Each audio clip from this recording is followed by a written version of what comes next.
My plan is to build the pylons a kitchen cabana so they can bring the party down to the waterfront. I'll match the look of their current home by building it in a log cabin style. And I'm going to extend their waterfront so the family can take advantage of some unusable space, creating a fire pit and a lounging area. The big challenge here will be to figure out a way to do as much of the work off-site and then bring everything on-site and quickly build it. We want to show up and have all the work done ahead of time and put it together all at once. Today is our first day on the cabana project for Randy and Catherine. The first step is to unload these logs from the truck. We're gonna crane them over to the yard, unwrap them, and start prepping them to be cut.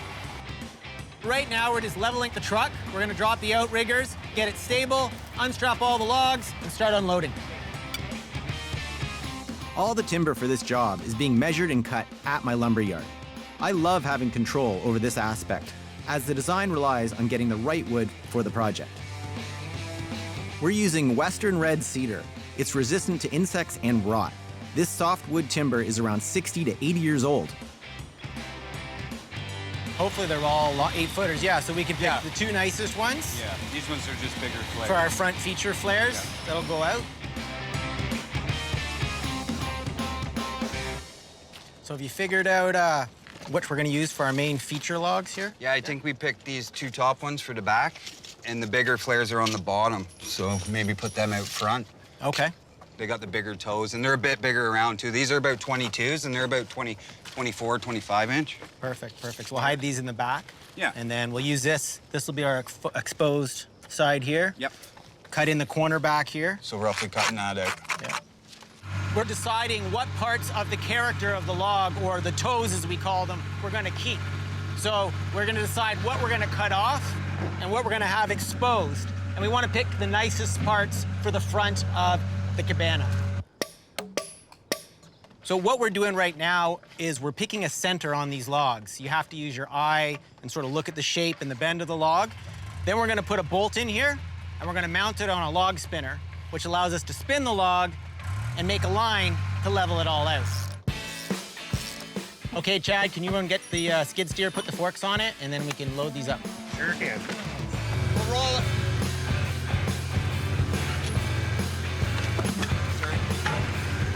Okay, right there. Stay there. Good. We'll hold here. Yeah, that'll be nice. You guys are going too fast. Go back, go back. So what we're doing here is we're marking a level line to cut the bottom of the log off so it sits level on the ground. And this has to be perpendicular to the center line that we just marked. That'll be line up. Pretty good, eh? Yeah, we're Nice. good. All right, guys, slowly. Yeah. We're gonna now measure 6 feet up for the length of the log, and we're gonna mark the top cut. So when we cut both ends, we have a nice squared off 6-foot post. The process of preparing these logs for the gazebo is very tedious. We have to be very careful with every cut. If the lines aren't square and level, when we put everything together, it won't fit. So it takes a long time to get this to work.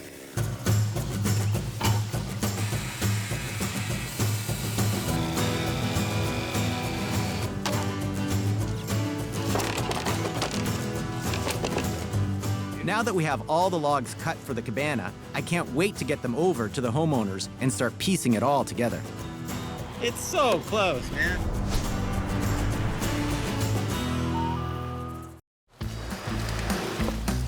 Randy and Catherine have a stunning lakefront cabin, but they need my help creating a functional space near the water, which they can use for storage, food prep, and entertaining.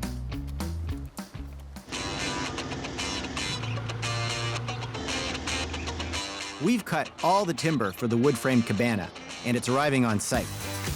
Now comes my favorite part, construction. We built the whole cabana off-site, and now we're just gonna try to back them down so we can get as close to the patio as possible to set it up.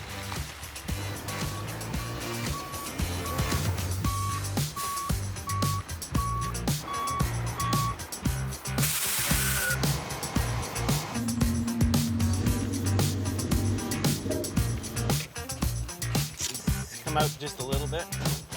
That's pretty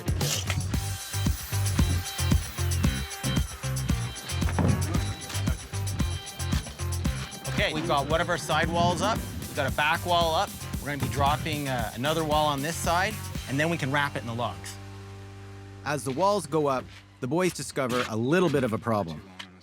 So our wall is a little bit long. We're just going to pull it down and trim it back. It'll be fine. Problems with pre-building something off-site is sometimes you get little misses. Easy to fix, though.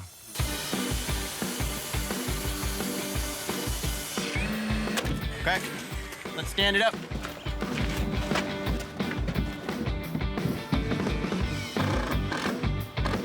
Now we've got everything just pinned in place. We're not going to put all the screws in yet until we make sure that the logs fit perfectly. Still good? Yeah. Pin the bottom.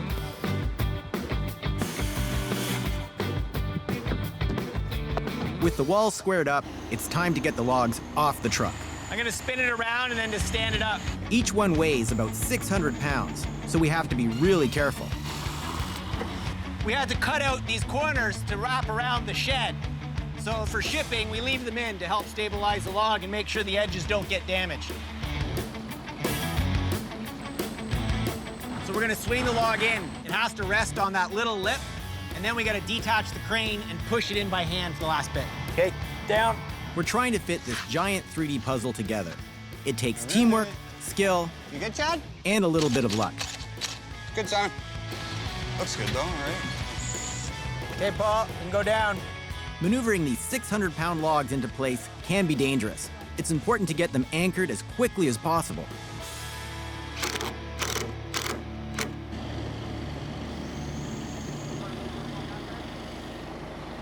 I'm looking good. I'm good. Watch your fingers. This is a time-consuming process. All the pieces have to fit together perfectly. It's so close, man. But sometimes they need a little bit of encouragement.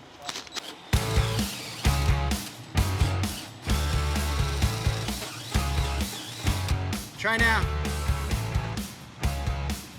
After a bit of persuasion, we have a perfect fit.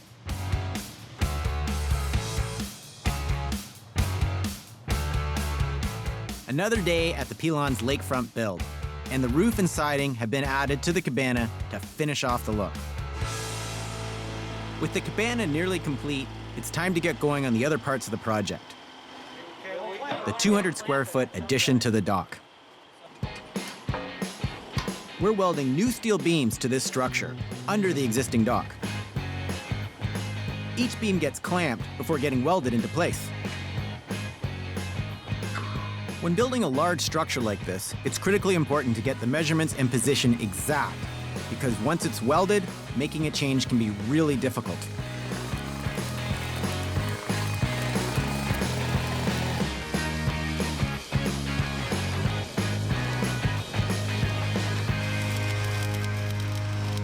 While John finishes up the welding, I get to crank up the saw and cut some steel.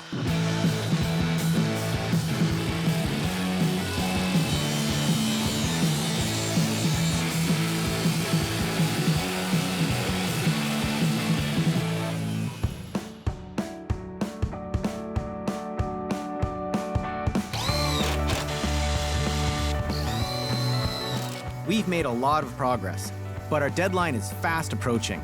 The dock structure is done, and the boys are laying the deck boards.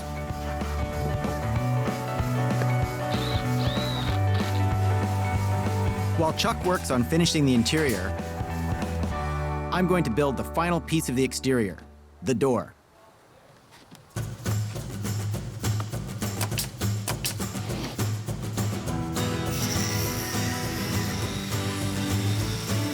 We're almost at the end of our 3-week deadline, and I can't wait to see what Randy and Catherine think of the design. That we managed to get. Wow, that's awesome. Wow. That's I pretty love cool.